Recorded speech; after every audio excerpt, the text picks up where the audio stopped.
Oh, okay. Now it's working. Now it's two-way. Welcome. We're gonna start the show. We're gonna start this weird show today now.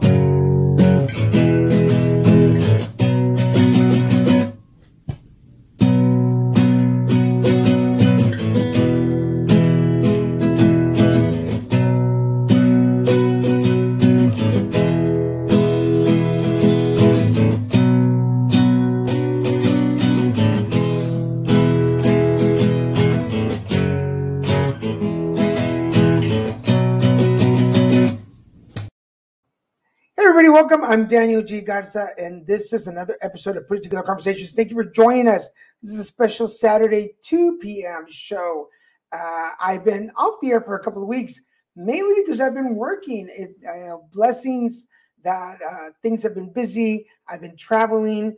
I was in El Paso for the book fair. I was in Philadelphia for an event. So things have been really good on my end. I hope you guys have been doing well. Remember that we do have shows during the week, so make sure you catch Christian and Daniel, the Card Devo, which is also on hiatus for a couple of weeks. We'll be back soon with that. And you can find us on Facebook, LinkedIn, Twitter, and YouTube. And if you're watching us on YouTube, do us a favor. Scroll down, hit that subscribe button, and it'll notify you every time there's a new show. I've also been doing some comedy shows. So for those of you who are in the Southern California area, I've been doing stuff with Rebels of Comedy and Cool Beans Comedy. So make sure that you check out our YouTube page for all those videos. And we need more subscribers. So make sure you go check those out. This week, for those of you that logged in early from the beginning of the show, I have a really special guest. He's a friend of mine. There's the echo. Christian's watching in the other room.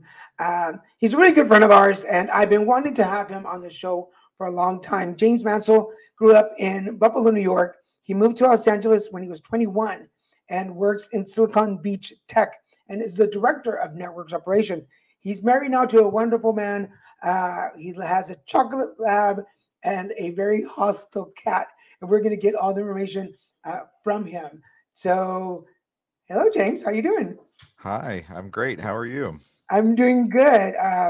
As I said, you're one of those people. I'm on the show. I always tell everybody how I met my guest, and I met you through my partner, Christian, which is now 9 years ago, maybe 8 years ago. We met 9 years ago because I think you were one of the first friends that he introduced me to on his side. So I got to meet you, and I was always very impressed with your work ethics and your ability to just manifest what you want in your life. And again, I've been wanting to have you on the show for a long time. So I finally wore you down, I guess, and got you on here. Yes, you did. Thank you for having me. So how did you and Christian meet? Through work, actually. It was my first full-time job. That means we've known each other since I moved to California, which is like almost 20 years at this point. Wow. And at my first job at the cable company in Hollywood, and I think he was one of our sales reps. Wow. So he would come in, and actually we'd go to lunch. We'd go to sushi all the time. That was our ritual, and we just became best friends. That's awesome. Again, for people that know James and know Christian, I met him through Christian. Christian's in the other room, and he's grunting and laughing every time you say something. So I feel like he's your censor now. Like if you say anything that he knows about, he's just going to giggle. But ultimately, the reason that I wanted to have you on the show, and I wanted people to get to know you, is just knowing how you have moved up and grown, not just professionally, but personally. And I wanted to hear that story too. So, James Mansell, tell us how you put it together. Boy, where to begin? Um, Buffalo is a unique place. Right around the time that I was born is sort of around the time of deindustrialization, and Buffalo is a big blue collar town. So lots of factories. That was a huge portion of the economy. So as those started to close, there was really rampant unemployment rates in Buffalo.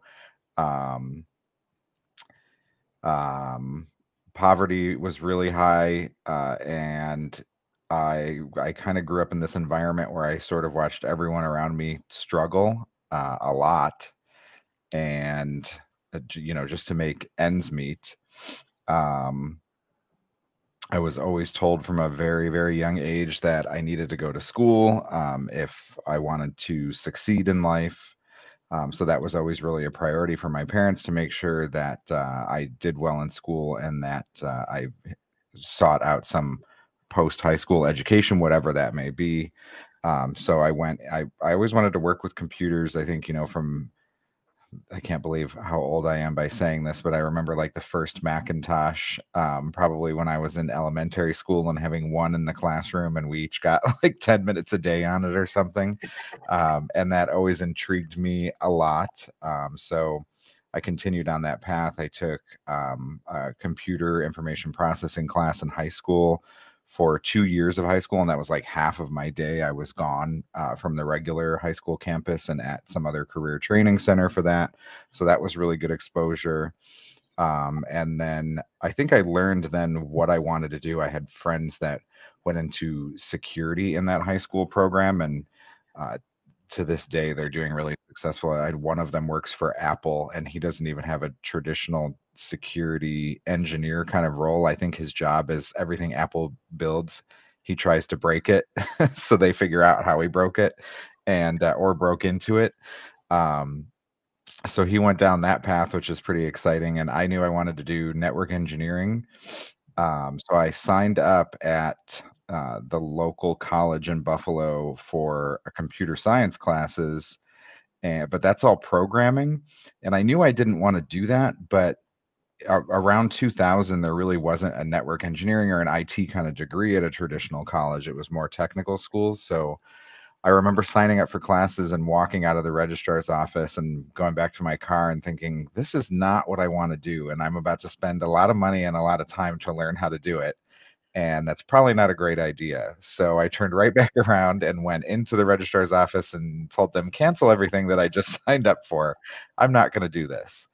And I went home and told my parents that I didn't sign up for the classes and that wasn't what I wanted to do, but I didn't know where to find what I wanted to do other than the commercials that I had seen on TV for ITT. I don't know if anybody remembers 20 years ago, but they were Yeah. all over the television with their commercials about the latest tech jobs and the training for those jobs. So we went back and forth and we talked about that, and we went and met with an advisor there, and I signed up to be in that program because it seemed like that was more on the path of becoming a network engineer or working in the network engineering field. So I took classes there for 2 years. I met a lot of great people there that I'm still in touch with to this day. And when I finished, the job I had gotten while I was going to school there was the job that they were placing graduates from, and I had gotten it before I even graduated. Wow. Um, and that was with I don't know if anyone remembers Juno and Net Zero dial-up internet services from way back in the day. So I worked in technical support at a call center for that company, and I think that was really great exposure at a young age to not only learn technical support like contact center operations, but to just learn tech and how things flow from the customer contact all the way up to engineering to fix things. So while I don't think anybody um, thinks of call center jobs as like anything super spectacular, but it really was a good like foundation and knowledge I needed to kind of step into that technical career. So I heard when I was 21 years old that they were going to close that call center and consolidate it to one that was in the middle of nowhere, I think West Virginia somewhere. And I had no interest in moving to West Virginia. I wanted to move somewhere sunny to a big city. I wanted to be around a lot more diversity um, than Buffalo offered. Um, but I kind of mentioned Buffalo kind of going through its own recession, and watching people struggle, and I thought I was stuck there and that I was going to lose that job, and I didn't really know what to do next. I didn't think of leaving really as an option. Um, but while I worked at that call center, Net Zero, the company that we worked for, we had a director in the corporate office in New York City who would come to our office every month, and work with the management team there, make sure that we were delivering what we were supposed to. And he was a gay guy, and I had never really met a successful. I mean, this is just me being young, that I really wasn't Right. exposed to a lot of people in Buffalo, but I hadn't really met, such a successful, confident gay man before, who was really a great role model for me. And we spent a lot of time together over my 4 years working at that company, and became very close. He took me to New York City for the first time, and you might think, living in Buffalo, that people go to New York City all the time. I think most of my family has never been to New York City. They're on opposite sides of the state, um, and it's just not something we ever did. So Right. I got to go there for the first time, and I was like a kid with stars in my eyes. Just, I thought the city was amazing. The way people lived there was amazing. How they were out and social all the time. And, Buffalo is very suburban. It's a very different kind of environment. Um, but every time I came back from there, I felt like that was something that was beyond my reach, and it wasn't really for me. Right. I took a vacation once to San Francisco as well, which is actually how my friend Wayne and I struck up conversation, because he saw some photos on my desk and said, "Oh, I was just in San Francisco too." And he's like, "I stayed at this great hotel called the Hotel Diva on Geary Street," and that's where I had stayed, and I couldn't believe it. And that's how we struck up our initial conversation, and that's really what brought us together. And in subsequent trips to San Francisco, I've stayed at that hotel, but I think it closed during the pandemic, so I'm a little sad about that. Um, but it's nice to have that memory that we were both there together. Um, but I had those same feelings about San Francisco too. I loved it there. The city was so alive. It was so different from Buffalo. There was so much going on. It seemed like there was so much opportunity and success. And then I'd go back home to Buffalo and think, like, this is where I belong. That big city's not for me. I wouldn't be able to make it there. It's just too expensive. And all these internal voices telling me that I couldn't do it, and it was beyond my reach. And it was actually my friend Wayne who finally, when we knew that call center was going to close and that I wasn't going to have a job, he's like, "You should leave here. You will be successful wherever you go." Um, you're He knew I was having trouble telling myself that, but he's like, "Just go." He was from Jacksonville, Florida, and moved to New York City, and he was wildly successful. And I think he pointed it out, like, there's 10 million people in these big cities. If they can afford it, you can afford it. The pieces will all come together, and it's all going to work out. And it did. So I took his advice, and on a whim, I threw my clothes in my car, and I found an apartment online and rented it, and I drove out to California with probably $1,500 in the bank almost 20 years ago, and that was like it. That's all I had. And I came out and said, "I better find a job quick, otherwise all I have is the first month's rent, and this story is over." And I went to a staffing agency. I found a temp job right away, making like double what I made in Buffalo. Um, and that was good work until I found a permanent job at the cable company, which is where I met Christian. And it was like the perfect job for me to kind of dip my toes into the cable industry of tech, which is kind of different from a lot of other things, because cable is really a niche thing that there's only one company in every city that does that. It's not like it's a business that's all around. Um, so I started that job in technical quality assurance, which is a skill I learned in that net zero job. So we would observe tech support agents' interactions with customers, listen to the recordings or live in person, um, make sure that they were following the troubleshooting procedures, providing coaching guidance to the supervisors and management team. And it was a good way to get my foot in the door, but that definitely wasn't what I was going to do long term. Right. So a role, an entry level role in network operations opened up about a year after I started with the cable company, and I applied for it. I got it, and I started. That was probably 2005, I Wow. think. Okay, before you So, continue with the next part of the story, I just want to read this part because it takes so much courage to uproot yourself from what you know and move to new and unfamiliar. Yeah, it's incredible. It does. I mean, I know that moving from Texas here. Before you continue, I want to remind everybody you're watching Putting Together Conversations. My guest today is our friend James Mansell, and we're talking about changing directions, uprooting, and figuring out what you want to do in life. And the story we are leaving is moving up for the first time. I guess getting that first big promotion. Is that where we are? yep, yeah, it really put me into the field of what I went to school for, and I the department that we were in, we were kind of exposed to all the different engineering teams at Time Warner Cable. We worked with in network operations. You work with everybody.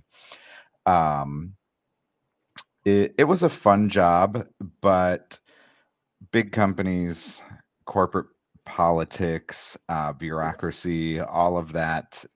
The management team was kind of in disarray. Um, they weren't really unified in their direction and what our tasks were. There was a lot of finger pointing. It was sort of dysfunctional. So it was good experience, but the department just wasn't being run well. So I applied for another position as a supervisor in IT, and I got that job and moved to IT for the cable company's West region, which is huge. Supporting like 9,000 employees, I think, and I was leading the service desk team there. So that I was um, immersed with a really high functioning leadership team, an excellent VP, fantastic directors, and management team. They really taught me how to make smart decisions that are best for the team and best for the business. Exposure to a lot of different technology and the right way to do things on a big, massive scale, because you have supporting 9,000 employees is not a simple task. Um, so that was a great experience, but that was a smaller team than engineering. There wasn't a ton of opportunity for me to move up there. Um, and the leadership team in my former job in network operations had changed, and a quality manager was in charge over there now, and a position opened up. So I opted to go back. They had a new manager and a new director over there. So I accepted a leadership role on that team. And the period of time there, I was there for about 3 years. That was probably the most, I think, growth and knowledge I got in business that early on in my career. Uh, and I think it taught me what I could do too, because I went back to the department and they had a new management team, but they hadn't really changed a lot of their process yet. And just in my first week, something important would happen, and the team would immediately contact the manager or the supervisor, and then they would do everything. And that didn't really make any sense to me, because I think, we have a team of 40 people here, but every time something important happens, they're calling the single manager, the single supervisor on duty to handle it. And why aren't they handling it with guidance from, and support from the management team? If they can't do it, then what are we doing here as leaders? And we started to score their work so we could kind of give them a measurable metric of like, here's the outcome of what you're working on. This is a number you need to work towards, and of the things that you got wrong that we are taking points off for when we're scoring your work, these are what they are. This is what it's supposed to be.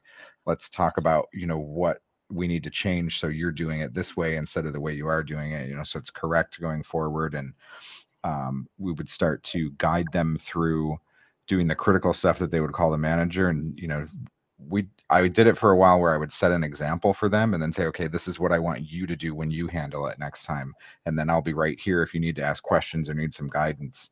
And in the 3 years that I was there, we completely transformed that team, um, to where everybody could do what the management team did. We were so fantastic at it that a big company, they consolidate their regions. So they started to consolidate, the Midwest and Texas markets into a single leadership team. So they were going to, out of those three markets, they had three network operation centers, and they were going to consolidate to a single one. And they chose us, and the senior leaders from those other regions requested us because we were so on top of our game. Wow. And I'd like to think that I helped facilitate a lot of the change Yeah. in that department that put those people on top of their game.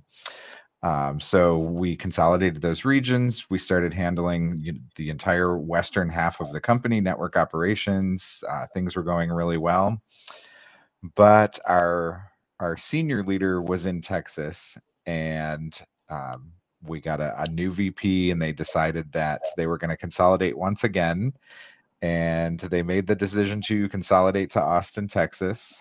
And after about 10 years with the cable company, we were informed that they were going to close our office. We could move to Texas if we wanted to. Our other option was Syracuse, New York.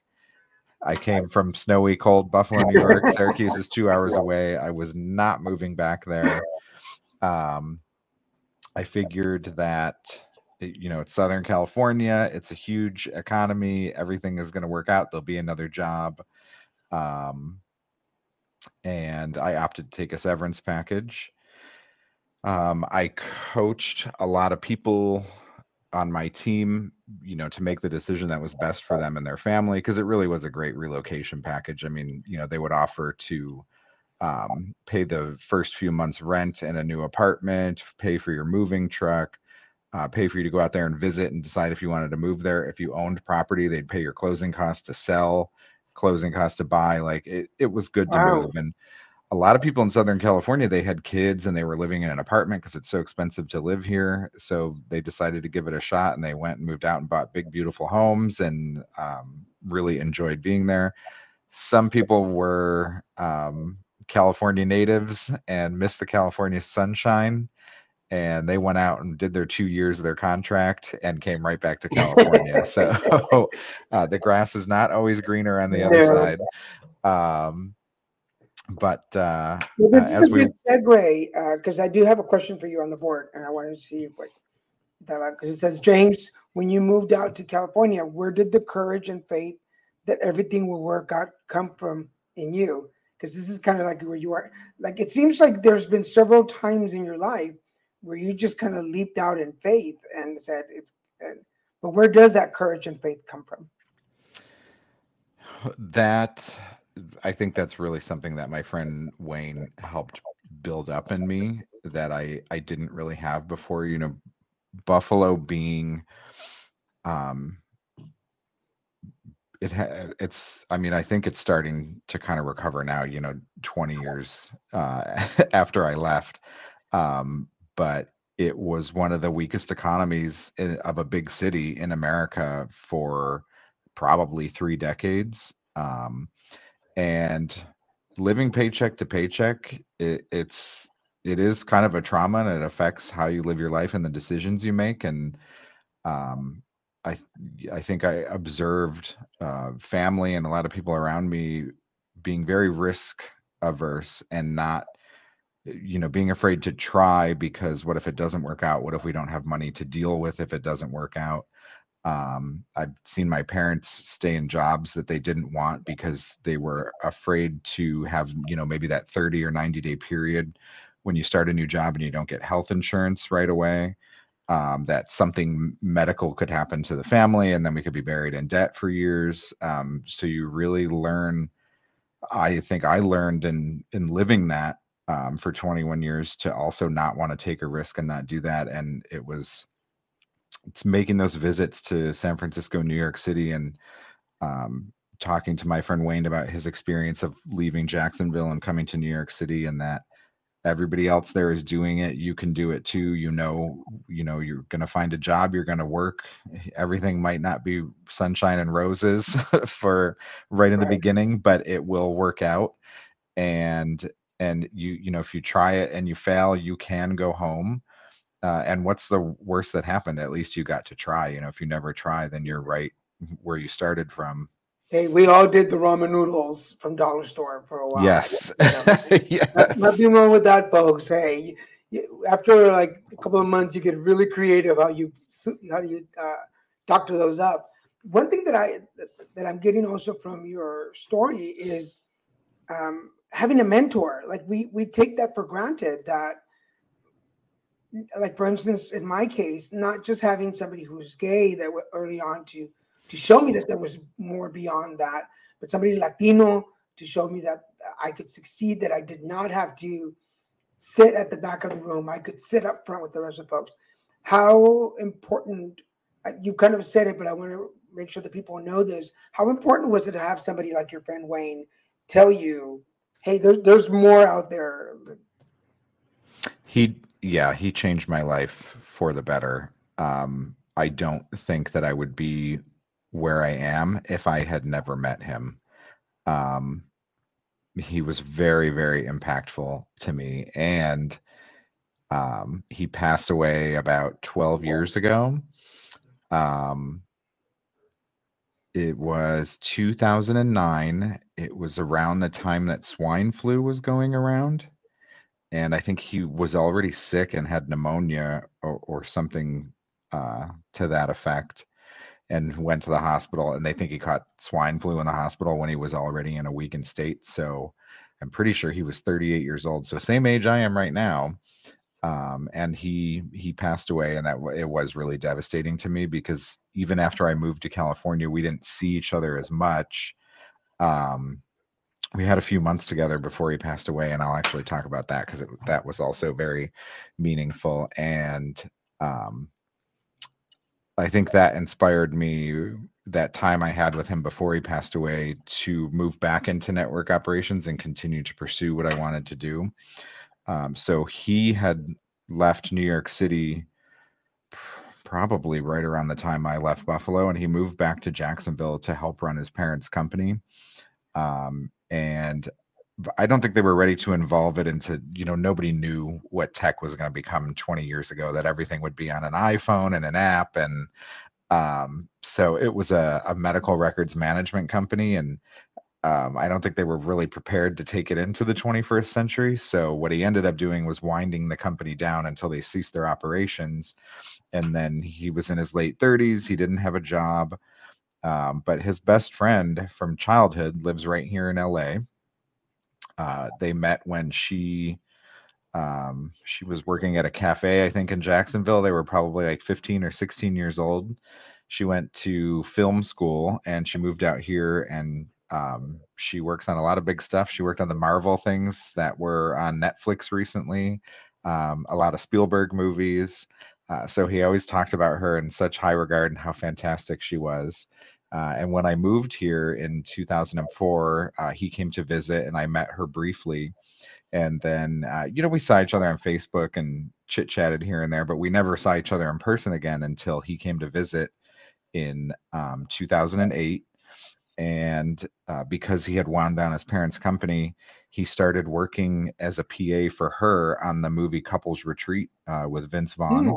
Yeah. So she was in Bora Bora for a couple months while they were shooting, and he stayed in her apartment and watched her cat. And we got to hang out like we never have before. I mean, every day we spent together for several months, and he loved it here so much. And he said, I don't really have anything going on in Florida now that we've closed down the company. So I'm going to move here to LA to be near the two of you, and spend some of my future here and see if That's this is awesome. where I plant roots. So we were all excited.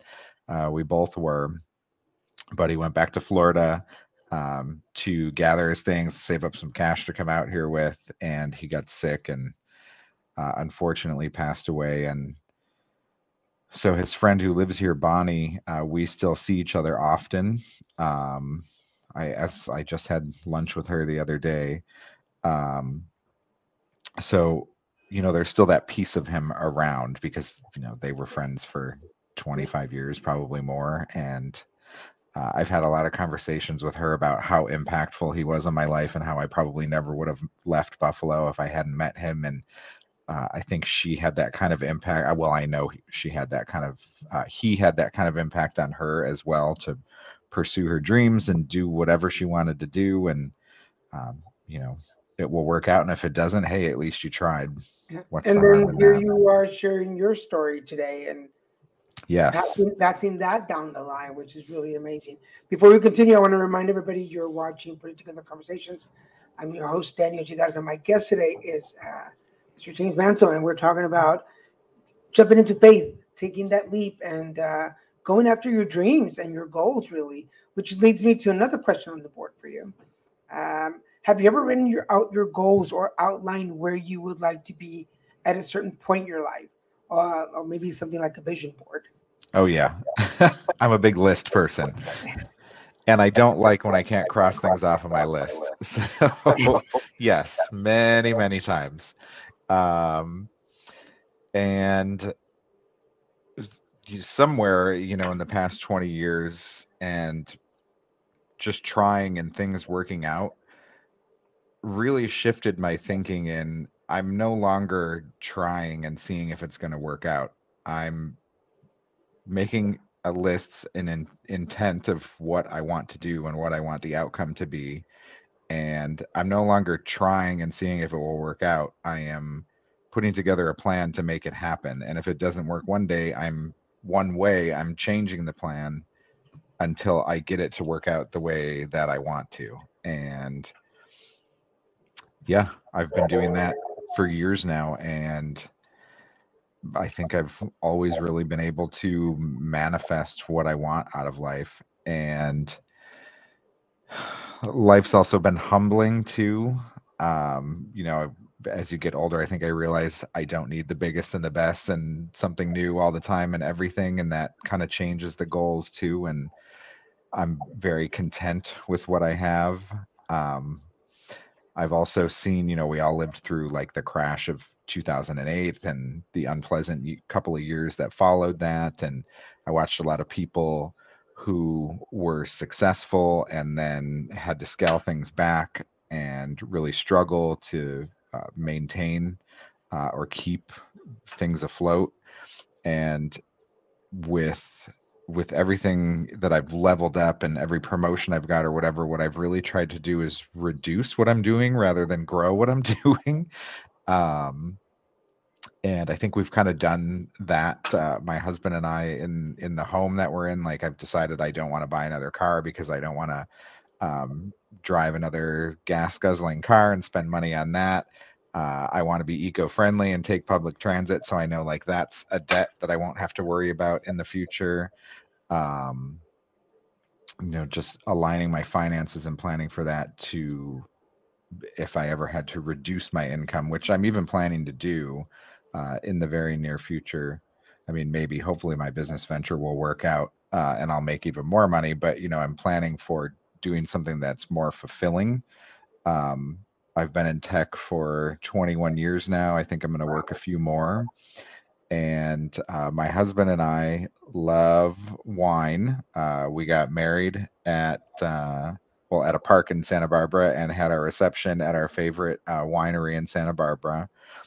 We often do wine weekends. We've done wine tasting classes. We've done wine trips on our Euro trips. So we really, really enjoy wine a lot. And I've always loved even here in the States and different places that we've been, but especially on the Euro trips, the plazas and the wine and tapas and the social aspect of that and bringing people together. And I really want to open a wine bar here in our little suburban neighborhood of the Valley in Los Angeles. And I don't want to have it be something stressful where I'm worried about I have a ton of bills to pay, and if this business doesn't work out, I'm going to be broke. And so I've really worked in this tech job that pays well to kind of line up our finances so we're situated to where we have a wine bar, we run it, and it's something fun, and we make enough money to survive, but it doesn't have to be this big behemoth. It doesn't have to be the Cheesecake Factory with chains and lots of money. It's just our little business, and it gets us by, and we're bringing our neighborhood together and sharing our experiences and having good wine and good food. Sounds cool. Well, as you're speaking about this goal that you have now, and you were talking about uh, your list and your vision and your manifestation, most people, and because I'm a spiritual coach, I work with people on their manifestation and their goal settings and their dreams. And sometimes they can be a little, I'm like, let's bring that down to a more realistic level. Like I know for a fact that no matter how much I manifest being 6'5", blonde and blue eye, that's probably not going to happen. So I have to be a little more realistic. What are, if you can think of, like, what are two or three things that criteria for your goals? Like, do you have criteria, or are you a let's just throw it out there kind of person? It definitely has to be a realistic goal. I mean, it's got to be achievable. Um, and I think with a lot of goals, you're going to have to make a sacrifice in some way to get there. So you have to figure out, maybe you're used to having something or doing something, and are you going to change that? I mean, buying a house is probably that's something that any realtor or mortgage broker is going to tell you when you're buying your first house. They're going to sit down and go through your finances with you and say, okay, you want to save a down payment? You got to stop spending this and this and this, and then you're going to be able to save some money and achieve that goal and buy your first home. And I think that process is probably pretty similar with anything else you're going to do it. If you want to change your career, you're going to have to dedicate time. So you're going to have to figure out what you're going to take time away from to invest time in school or training or whatever that may be. If you do want that promotion at work, you're probably going to have to put in longer hours or work on projects that maybe aren't yours, but you want to get involved so it gets your name out there and you learn whatever you need to move onward and upward. So that's going to take time too. So every there's a balance. Like something's got to give somewhere if you want something to happen somewhere else. I don't know. Does that make sense? Yeah, totally. And that kind of segues to this question. How do you find the willingness to take the tough or risky actions to ensure your future goals can be realistically met?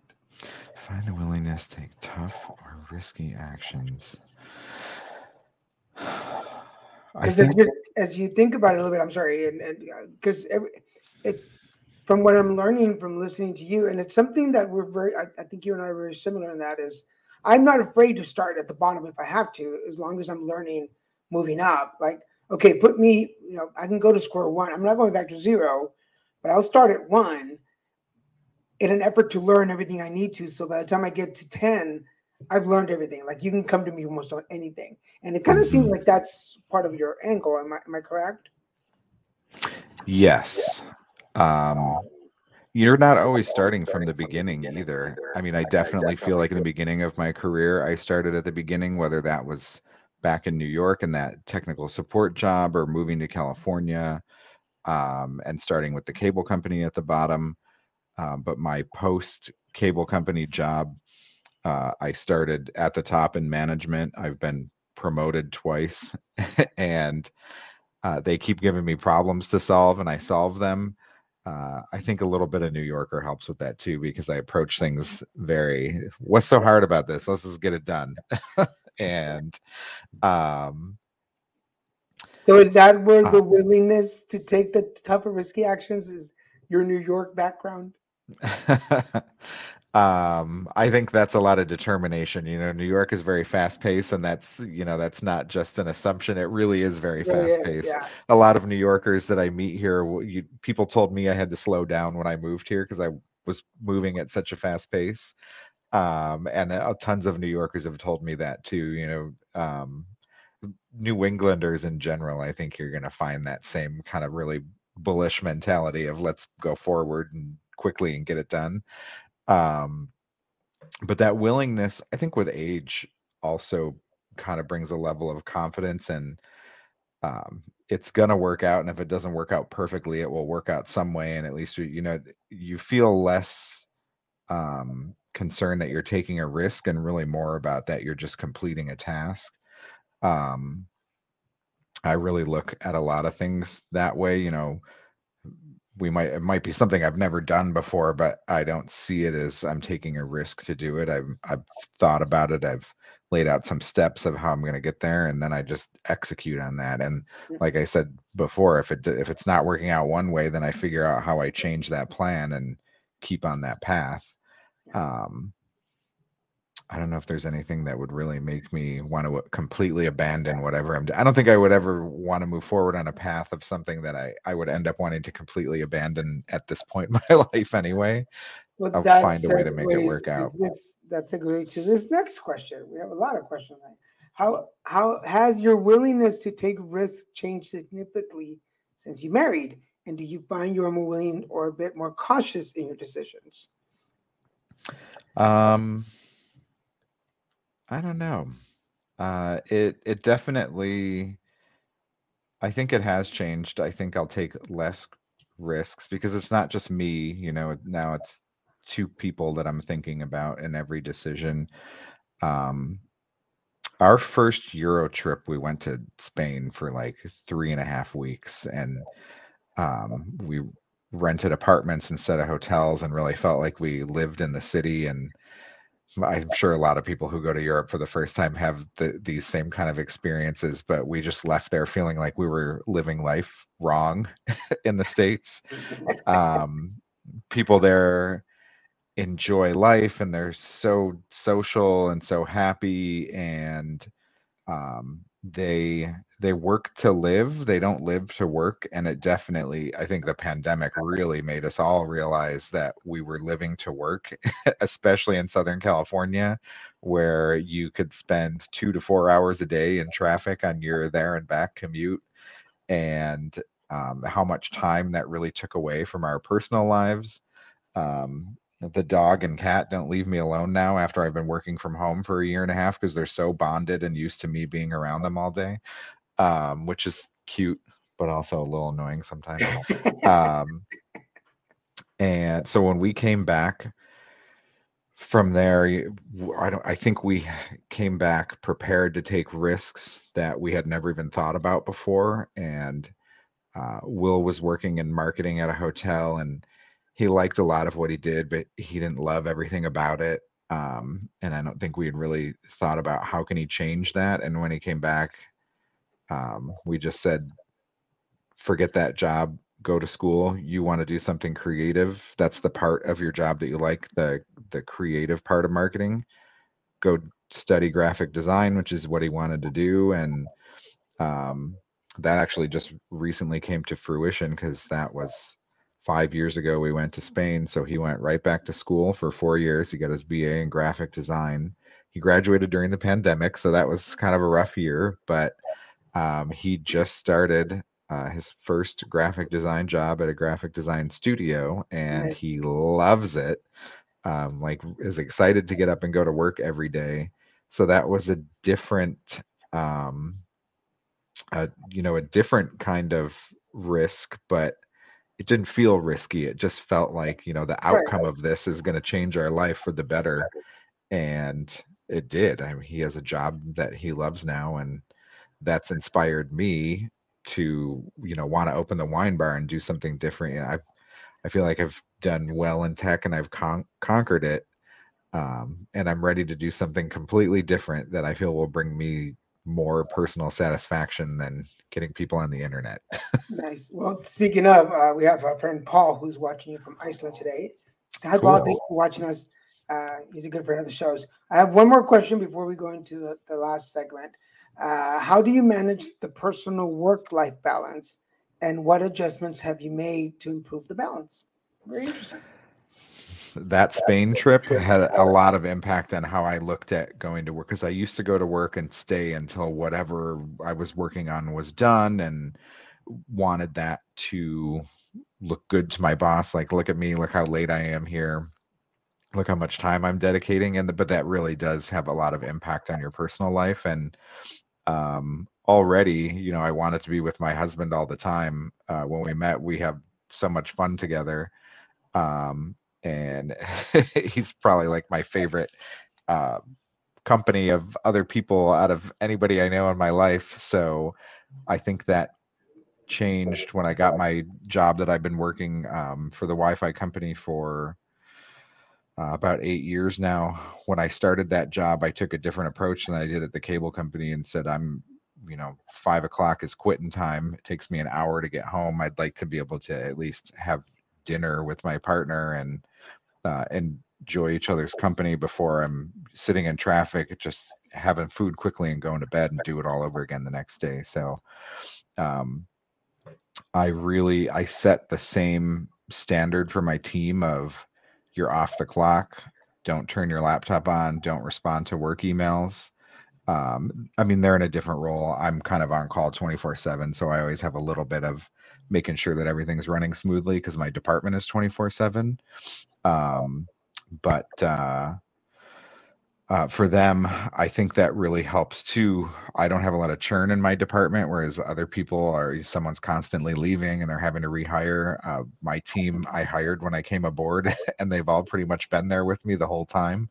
And they like their job, and they like that when they clock out, they clock out, and I'm not driving them nuts, and that doesn't inhibit them. People get promoted from my department into a next level engineering team all the time, so there's growth, and it doesn't require them to sacrifice their time with their spouse or their kids or whoever. And um, when we went to Spain and saw how people lived and worked there, that I really came back with a different attitude of, okay, I'm I'm here for this job 110%, but I'm not going to let it dominate my entire life. And I went to my boss and said, I need to hire an overnight supervisor and a daytime supervisor, and they're going to manage things so that way, I'm still going to be available, but I don't want to be the person someone's calling at 2 in the morning or when I'm out to dinner with friends or whoever. I've got to split this between people so I can have a life too. And that's worked out very well. So the three of us rotate, and got to be able to rely on other people too. This is interesting because I was about to ask you a question related to this because I wrote down teacher in the notes that I have for you. Do you see yourself perhaps being a mentor to other professionals in your future? Yes. I've already done this without even really realizing I've done it, and had a very close friend tell me the impact that I had on her life. Um, you know, I mentioned growing up in Buffalo and it really being in an economic recession for a very long time, and learning from the people around me not to take a risk, and that things were probably beyond my reach and don't go for it. One of my closest friends here in Southern California, she did grow up in the same type of environment of, that's beyond your reach. What we've got is good enough. Don't go for it. And that really inhibited her from pursuing higher education after high school.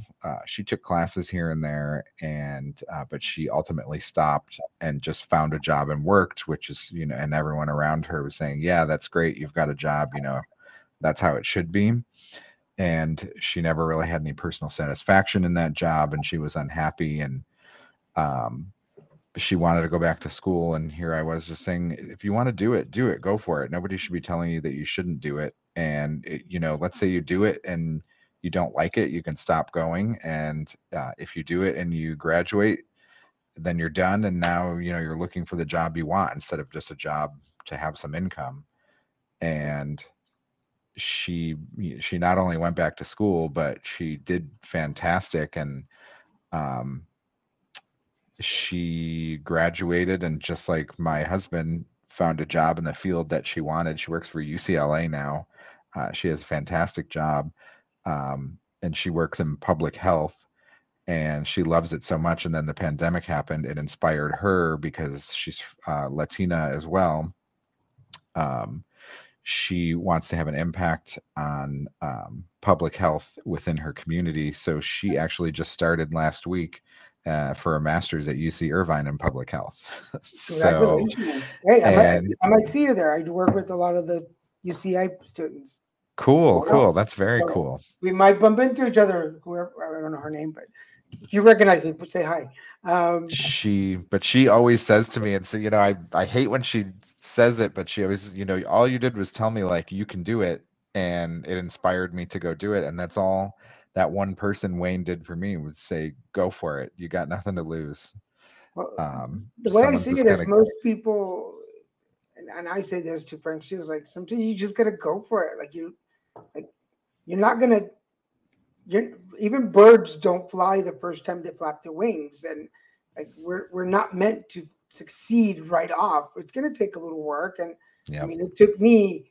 I just turned 50. It took me turning 50 to decide to write a book and publish and start my own career, but there were very few people that said you'll never do it, and the people that said you could, it's because they jumped at one time and took that leap. So this is part of the show where we ask our guest to share some words of wisdoms with the audience. Not that you haven't shared anything to the whole show, but what words of wisdom do you have for the audience, James? just go for it. If you try something and it doesn't work out, then you're right back where you started from, and you're no worse for the wear. At least you tried. And if you try something and it does work out, then you're where you wanted to be. So what's the I'm harm in watching trying? Christian in the other room, just cheering you as you're speaking. Um, he has a I wanted to come back first to this comment because Paul says that he can relate to you. He took that leap and he moved to Sicily uh, now in his pension, a dream that he had for 20 years. Yeah, it's never too late to go after your dreams or your goals. Don't let anybody say you're too old. Trust me, like you could be in a wheelchair and still go after an acting career if you want. It can happen for anybody. So it Yeah. says you have a lot of amazing wisdom and experience to share. And this is why I've been wanting to have him on my show all this time. And finally, I think the pandemic helped me wear you down. And Christian has a message for you. He says, "You have always had my deepest respect from day one, my friend. Thank you for just being you and my friend all these years." So, Aw, thank you. You too, both of you. uh, but we're down to the last 10 minutes, everybody. You've been watching Put It Together Conversations. I'm your host, Daniel G. Garza. My guest today is Mr. Jay Mansell, and we've been talking about going for your dreams, setting some goals, manifesting them, and how important has the people you surround yourself been? Very important. Those are hard.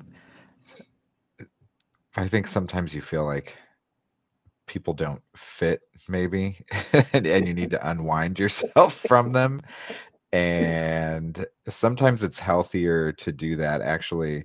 One thing I can definitely suggest to everybody is go to therapy.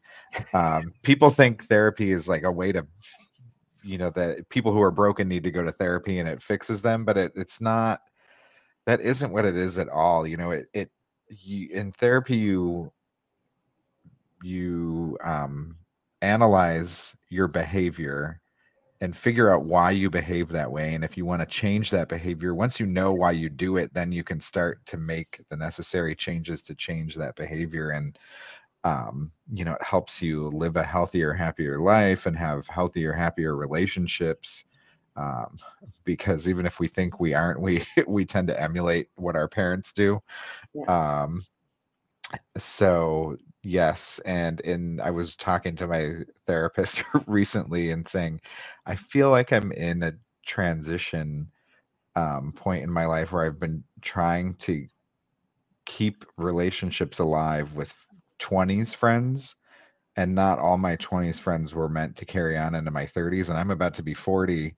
And wow, I was like, I've spent so long trying to bring them along into my 30s that I don't think I can bring them along into my 40s. We're just not on the same path and not going the same places and doing the same things. And my therapist said, yeah, your 20s friends generally don't come along with you into your 30s, and I got news for you: your 30s friends probably aren't coming along into your 40s either. the, um, if there's anything, I mean, you are obviously don't need my words of wisdom, but as a 50-year-old, somebody slightly younger than you, James, um, important moments in your life will define those friendships that you carry on. And I mean, we've been together for a while. When I went through my cancer, there were people that going into my cancer diagnosis were like, yay. And then once we were in it, they just fell off, and we just never saw them again. And once I was better, those friends just were no longer friends. They're acquaintances, and like you Facebook catch up with them, but they just don't carry on. And the beautiful thing about that is that it gives you the space to bring in people that are there for you in the age or in the space that you are now. And uh, yeah, so good for you for realizing that not everybody's meant to carry over. It's like jeans that we wore in high school. They don't all fit now. Yes, totally. I think the pandemic taught a lot of people that too, whether they were looking at relationships analytically like that or not. But we saw how the people closest to us behaved in the pandemic, and that made us think maybe we're not going to be around that person so much anymore. So that's how you really think. Okay. Yeah, yeah, totally, totally. So what aside from having your own establishment with wines and I'm coming for the tapas because I don't drink, but I'm so there for the food. But uh, what's next for James?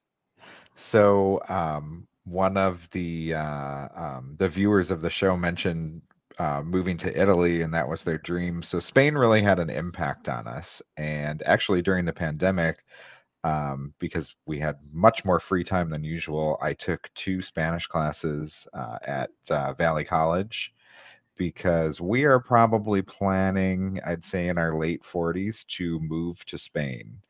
Um, Nice. so I think, we'll probably do another about a decade here, but we loved everything about the way of life there. And I think it will really make us happier and we'll have more longevity in our lives if we're living much differently than we do today. I think we're going to do everything we need to do to be really happy here, but I think moving there will be really transformative.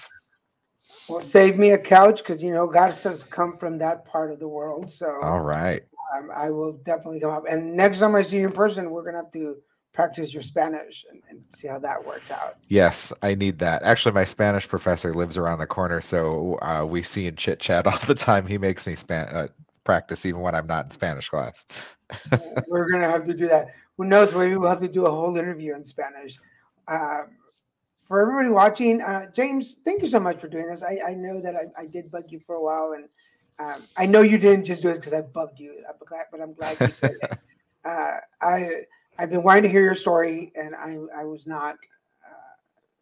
It was just as I expected. You have a really great, amazing story, and uh, much success, man. You totally deserve it.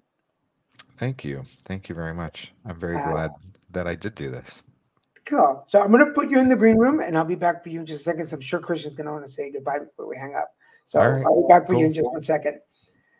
For everybody watching, thank you so much. This has been another episode of Put It Together Conversations. Remember to join us every Saturday for 2 episodes at noon and 5 p.m. Pacific Standard Time, with an occasional special show somewhere at 2 o'clock or during the week. If you're watching us on Facebook, LinkedIn, YouTube, or Twitter, please do me a favor on YouTube. Scroll down, hit that subscribe button, and hit the notification bell. It'll let you know every time there's a new show that pops up. And if you're wondering, well, how many shows do you guys have? We have 3 shows on the air right now. You can catch us on Wednesdays on the Christian and Daniel Show, on Fridays with the Card Devo, and on Saturdays with Putting Together Conversations. And again, those are all the channels you can watch us on. If you haven't heard, because I say it every show, Grumpy Bunny and the Coach Game. That is the book that I wrote and that I just mentioned. You can find it on any of these 5 outlets. Grumpy Bunny and the Colors Game is a book about a bunny that wakes up grumpy and his mom shows them the colors game. It's actually a guided meditation for kids, but it's good for parents too. Soon, at the end of October, I believe, or beginning of November, second edition is coming out along with the Spanish version. So if you're going to be in LA for Comic-Con in December, I will be there signing books, and there'll be both versions. So please join us for that. For now, I want to thank all of you. Remember, Put It Together Conversations. It's a show about you, where you come from, where you are now, and what your journey is like. And the idea is to motivate and inspire other people to go after their dreams and your goals. And I hope today's guest has inspired and motivated you. For now, I want to thank you for joining us, and we'll see you next week. Bye.